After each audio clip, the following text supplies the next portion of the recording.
एकदा आमचं गण्या ना असं एसी बसनं प्रवास करत जावं लागलं होतं. तितक्यात त्याच्या शेजारी एक असा सुटाबुटातला चांगला शिकलेला माणूस येऊन बसला. मग टाइमपास व्हावा म्हणून मग दोघं जण बोलायला लागले. बोलता बोलता तो साहेब म्हणला की आता आपण एक असं करू म्हणला, मी तुम्हाला प्रश्न विचारतो, तुम्ही उत्तर द्या. तुम्ही मला प्रश्न विचारा, मी तुम्हाला उत्तर देतो. गण्या म्हणला चालते. मग शहरी माणूस म्हणला, तो व्यावहारिक होता. तो म्हणला मी तुम्हाला तुम्ही मला प्रश्न विचारा, मला जर त्याचं उत्तर नाही आलं तर मी तुम्हाला 10 रुपये देतो. आणि गण्या म्हणला मग मला जर उत्तर नाही आलं तर मी काय 10 रुपये देत नाही म्हणला. मी शेतकरी आहे, आम्हाला सरकार 50% सबसिडी देते, मी 5 रुपये देतो म्हणला. चालते म्हणलं.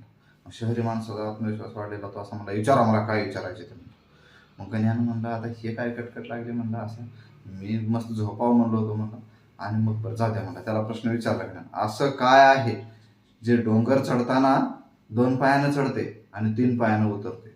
शहरी माणूस विचार करू लागला, त्याला काय त्या प्रश्नाचं उत्तरच येईना. काय असेल खूप विचार केला, डोक्याचा भुगा झाला त्याचा.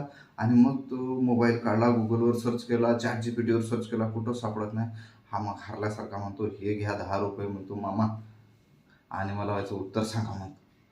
मग गण्या खिशातला हा 5 रुपयाचा कॉईन काढला आणि त्याच्या हातात दिला आणि म्हणाला, त्याचं उत्तर मला पण येत नाही म्हणा.